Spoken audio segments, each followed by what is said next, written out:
கோபிச்செட்டிப்பாளையத்தில் சம்பவம் செய்த எடப்பாடி கதறிய செங்கோட்டையன். நண்பர்களே, அதிமுக தொண்டர்களாக இருந்தீங்க அப்படின்னா மறக்காம நம்ம சேனலை சப்ஸ்கிரைப் பண்ணிட்டு இந்த வீடியோக்கு ஒரு லைக் பண்ணிருங்க. இந்திய அண்ணா திராவிட முன்னேற்ற கழகத்தை பொறுத்த வரைக்கும் மாபெரும் இயக்கமான அதிமுகவை வழிநடத்தி கொண்டிருப்பவர் தான் நமது அண்ணன் எடப்பாடி பழனிசாமி அவர்கள்.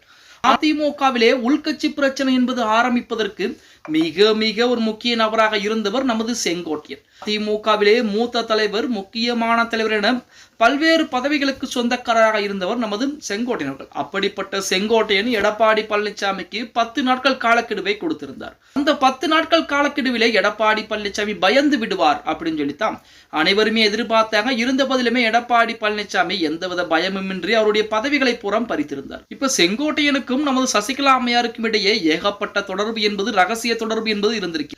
அதாவது எப்படியாவது அதிமுகவிற்குள் நாங்கள் வர வேண்டும், வந்தால் உனக்கு மிகப்பெரிய பொறுப்புகள் எல்லாம் வழங்கப்படும் அப்படிங்கிற மாதிரி பேச்சுவார்த்தை என்பது கூட பேசப்பட்டதாக கூட சொல்லலாம்.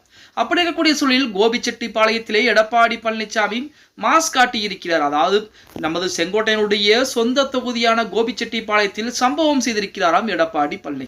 அதை பார்த்து நமது செங்கோட்டையர்கள் கதற ஆரம்பித்திருப்பதாக செய்திகள் என்பது வெளியாகி, அதிமுக பொதுச்செயலாளர் எடப்பாடி பழனிசாமி மக்களை காப்போம், தமிழகத்தை மீட்போம் என்ற சுற்றுப்பயணம் மேற்கொண்டு வருகிறார். நீலகிரியிலே செப்டம்பர் 23ஆம் தேதி உரையாற்றுகிறார். அங்கு செல்லும் வழியில் கோபிச்செட்டிப்பாளையத்தில் அவருக்கு உற்சாக வரவேற்பு என்பது அளிக்கப்பட்டிருந்தது. இந்த தொகுதி செங்கோட்டையனுடைய ஆதரவு நிறைந்த ஒரு தொகுதி அப்படின்னு கூட பதவிகள் பறிக்கப்பட்ட நிலையில் எடப்பாடிக்கு கிடைத்த வரவேற்பு என்பது செங்கோட்டையனை அதிர்ச்சிக்குள்ளாக்கி இருக்கிறது அப்படின்னு சொல்லியார். அதாவது கோபிச்செட்டிப்பாளையம் என்பது நமது செங்கோட்டையனுடைய சொந்த தொகுதி.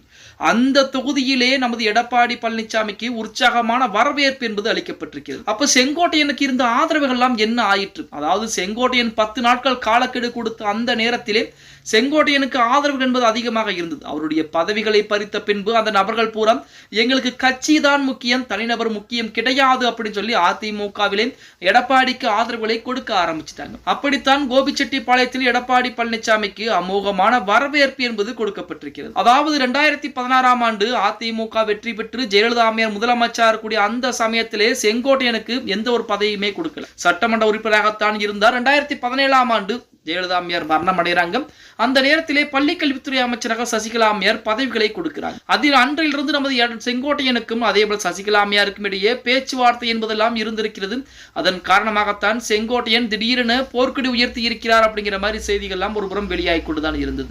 செங்கோட்டையன் போர்க்கொடி உயர்த்தினால் கண்டிப்பாக எடப்பாடி பழனிசாமி மிகப்பெரிய ஒரு பின்னடைவாகத்தான் பார்க்கப்படும் அப்படிங்கிற மாதிரி சொன்னாலுமே நமது செங்கோட்டையனுடைய சொந்த தொகுதியிலேயே ஆட்டம் காண வைத்திருக்கிறார் எடப்பாடி பழனிசாமி அப்படின்னே கூட சொல்லலாம். அவருக்கு கொடுக்கப்பட்ட வரவேற்பை பார்த்து செங்கோட்டையன் மிரண்டு போயிருப்பதாக செய்திகளும் வெளியாகி கொண்டுதான் இருக்கிறது. ஓகே காய்ஸ், வீடியோ பிடிச்சிருந்தா மறக்காம லைக் பண்ணிருங்க.